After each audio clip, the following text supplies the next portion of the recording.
panapa ichaita 10 to the power 3 minus 2.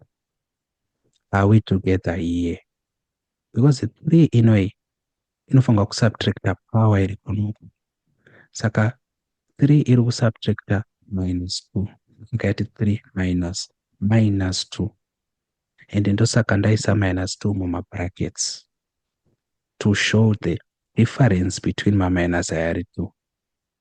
Iyi minus iyi yekutanga iyi iri kubva pamutemo, the law. Iyi minus yechi2 iyi isign yaB, yatiri kuti B this one.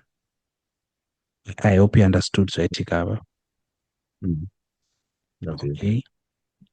Saka panapa takuti 0.75 times 10 to the power 3. Takati kana ma-minus achisangana anochinja kuti achigara zviya positive minus kana.